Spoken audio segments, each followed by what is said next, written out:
Men over 60, I'm asking you to hear this with open ears and an open heart. Every night, across the country, countless men wake up 3, 4, even 6 times just to use the bathroom. Most assume it's just age, another unavoidable part of getting older. But here's the hard truth. Those restless nights, the weak stream, the loss of energy and confidence are not inevitable. They are early warning signs from your prostate. Ignoring them can rob you of sleep, intimacy, and independence. For decades, I've devoted my work to helping men protect their prostate, restore their energy, and reclaim their dignity. I've sat with thousands of men and witnessed the difference between those who take action early and those who wait until the problem takes control. And there's a surprising paradox I want you to know. One of the most protective habits for the prostate is something many men feel embarrassed to talk about: regular sexual activity, including masturbation. For years, people feared it might be harmful. Newer research points the other way. Done in moderation and with awareness, it can support prostate health. That's only one piece of the puzzle. Today, you'll learn 5 simple, evidence-informed daily habits that can change the trajectory of your health. No gimmicks, no expensive tricks, just powerful, natural tools that can lower inflammation, improve sleep, and even help reduce your risk of prostate disease. And by the end, when I revealed the most misunderstood habit of all, you may see your prostate and your future in a very different light. Before we begin, make sure you're subscribed and turn on notifications so you never miss practical health guidance designed for men over 60. If this video resonates with you, type 1 in the comments. If it doesn't, type 0. Your feedback helps shape better content for you. Now that you understand why these daily habits matter, let's start with the first. It sounds simple, but it has the power to transform your nights and protect your prostate in ways most men overlook: the way you hydrate each day. When a man in his 60s or 70s sits across from me, one of my earliest questions is deceptively simple. How much water do you drink in a day? The answer is usually a shrug, a quick smile, and something like, "Not enough. I drink when I'm thirsty." That reply always concerns me, because by the time you feel thirsty, your body is already playing catch-up. This matters more than most men realize, especially for the prostate. As we age, our thirst signal naturally dulls. It seems like a harmless quirk of getting older, but it's a silent risk factor. When you don't drink enough, your urine becomes more concentrated, more acidic, and loaded with waste products. Where does that urine pass? Through delicate bladder and prostate tissues. Over time, concentrated urine acts like a constant irritant. It stokes inflammation, aggravates the prostate, and worsens the very symptoms so many men fight after 60: frequent urination, urgency, a weak stream, and those dreaded nighttime trips. I remember a proud grandfather in his late 60s who came in exhausted. He was waking 5 times a night. "It feels like I spend more time in the bathroom than in bed," he said. His issue wasn't only an enlarged prostate, it was his hydration pattern. He skipped water most of the day, then had big glasses with dinner and again before bed. The result was a miserable night, every night. This isn't just a story. It aligns with what research has observed. Men who shift most of their fluid intake earlier in the day and taper it in the evening report fewer urgent nighttime trips and better sleep. The practical takeaway is straightforward. Hydration isn't just drink water, it's drink water the right way. Aim to keep urine a light yellow rather than dark and concentrated. For most men, that means roughly 6 to 8 cups of water spread across the day. The timing is the secret. Start early in the morning, sip through late morning and early afternoon, then gradually reduce after about 5 to 6 p.m. so your bladder can rest at night. Many men ask, what about coffee, tea, or beer? Those are liquids too, right? Here's where clarity matters. Yes, they're liquids, but they don't count as proper hydration. Caffeine and alcohol act like diuretics, nudging your body to lose more water and irritating the bladder in the process.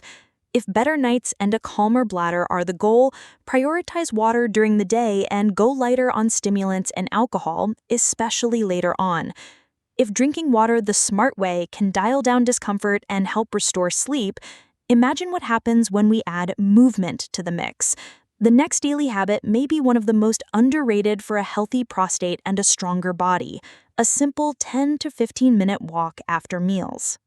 When I think back over the years, there's a conversation I've had with countless men that always makes me smile. I ask, "Do you walk after meals?" Most shake their head. "I'm too tired," or "I just want to sit after dinner." I get it. After a long day, sinking into a chair and flipping on the TV feels natural. But here's the truth: sitting still after eating can cost your prostate more than you think. A post-meal walk isn't about intense exercise or burning big calories. It's about gently guiding your body back toward balance during a time of high demand. After you eat, blood sugar rises, your digestive system works harder, and circulation slows as your body diverts energy to digestion. For men over 60, that slowdown can cascade into problems, several of which land right on the prostate.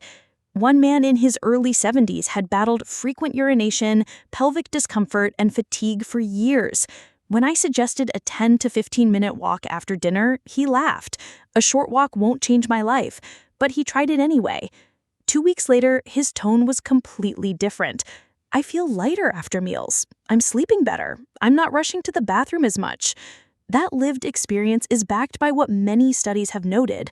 Regular, easy post-meal walks help regulate blood sugar, support circulation to the pelvic region, and are associated with fewer moderate to severe urinary symptoms compared to staying sedentary.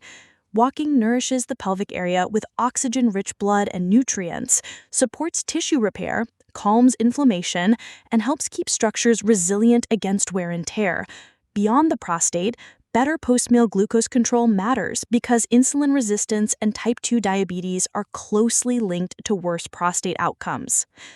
If hydration and walking sound straightforward, the next habit tends to stir curiosity and sometimes a little embarrassment because it's about sexual health. Specifically, does regular ejaculation, including masturbation, protect the prostate or harm it? The science may surprise you, and your answer could change how you view intimacy for the rest of your life. Here's the question many men over 60 whisper but rarely ask out loud: does masturbation protect the prostate or make it worse? I've seen the discomfort in men's eyes when they want to ask but hold back for fear of judgment. So let's make this simple and shame-free. You are never too old to care about your sexual health, and no man should feel embarrassed to understand how intimacy affects his body. Over the years, I've spoken with men who gave up sexual activity entirely. Some believed it wasn't age-appropriate anymore. Others worried it would damage the prostate, drain energy, or weaken the body. One man in his late 60s told me he stopped touching himself because he thought it would make his prostate worse. What he didn't realize is that research points the other direction. Men with more frequent ejaculations tend to show lower long-term risk of prostate cancer compared to those with infrequent release. Why would that be?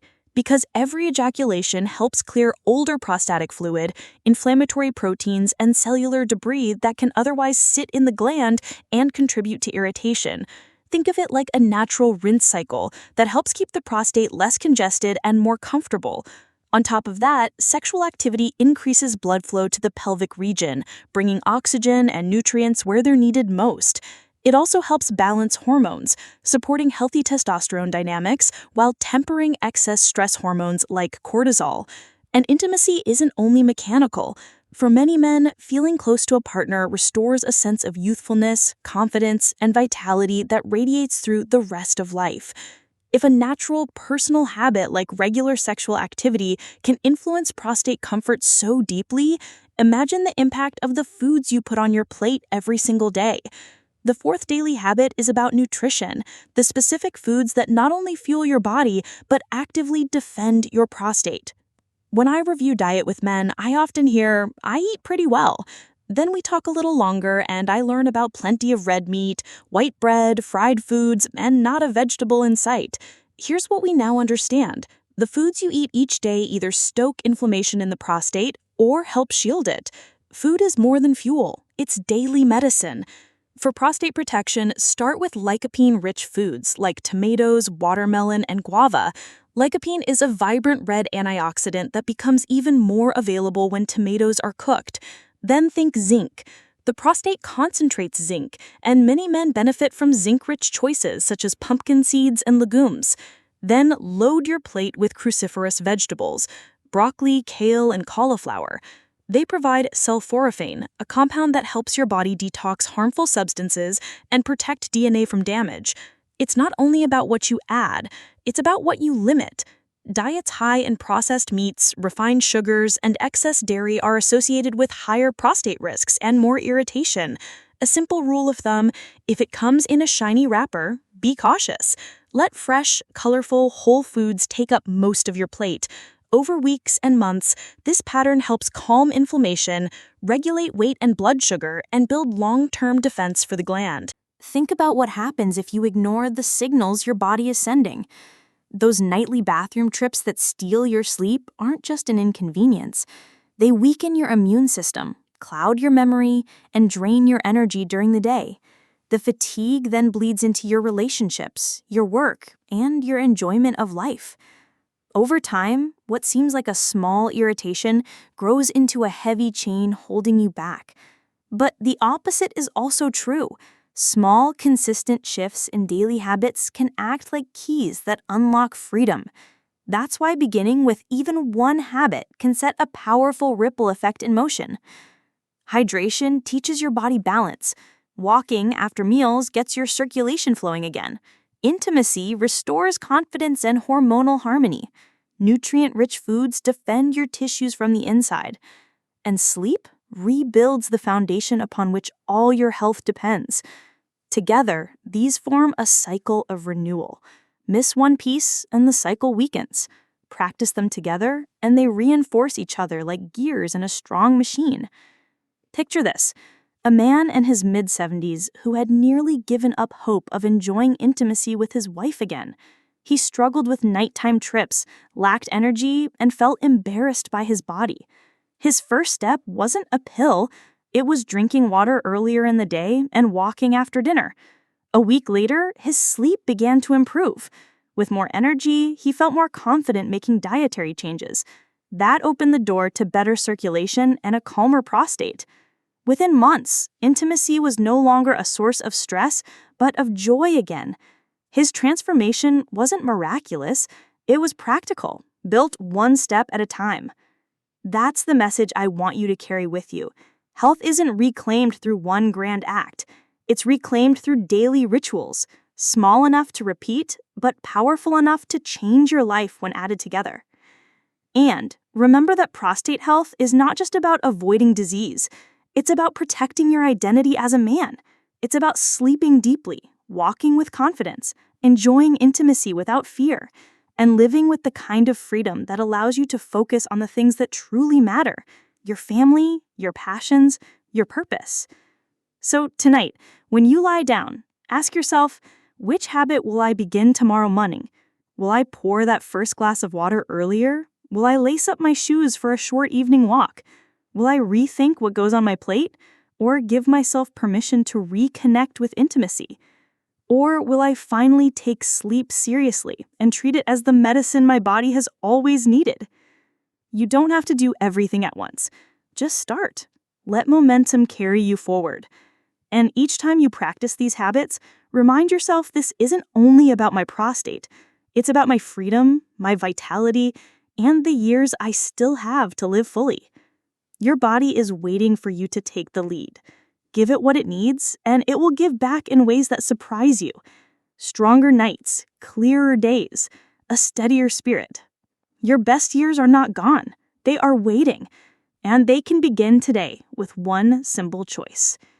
If you found this message valuable, share it with another man who needs to hear it, because good health, especially prostate health, isn't only a personal victory, it's a gift you give to the people who love you. Type 1 in the comments if you're ready to take the first step. Type 0 if you're still unsure. Either way, know that even considering this conversation is a sign you value your future. Stay committed, stay consistent, And remember, the strength, the freedom, and the dignity you deserve are still in your hands.